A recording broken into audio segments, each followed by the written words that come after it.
சரிதான், எல்லா கதைகளுக்கும் ஒரு கரு இருக்கதா செய்யுது. அந்த கருவை நாம் கொண்டு போய் சேர்க்கணும் அப்படின்னா அதை சொல்லும் விதம் அப்படிங்கிறது ஒன்று இருக்குது. பெற்றோராகிய நமக்கு அது ரொம்ப ரொம்ப அடிப்படை. ஒரு கதை சொல்கிறேன், கேளுங்க. ஒரு பெரிய காடு, அந்த அடர்ந்த காட்டுக்குள்ளார ஒரு இரண்ட குகை இருந்தது.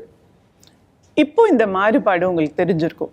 பெரிய காடு அப்படின்றத ஒரு நார்மல் வாய்ஸில் நான் சொன்னேன் அப்படின்னா அந்த குழந்தைக்கு அதோட முக்கியத்துவம் தெரியாது.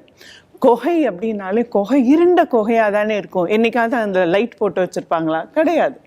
அப்போது சிங்கம் அப்படின்னு சொல்லும்போது அதுக்கான வீரத்தையும், அதே மாதிரி பூனை அப்படின்னு சொல்லும்போது அதையும், அந்த மாதிரியான வாய்ஸ் மாடுலேஷன், ஏற்ற இறக்கம், எப்படி ஒரு பாடலானது ஏறி இறங்கி அதனுடைய பயணப்படுதோ அதே மாதிரியாக நம்மளுடைய கதைகளும் பயணப்படுது அப்படின்னு சொன்னால் குழந்தைங்க தானாக நம்மக்கிட்ட வருவாங்க.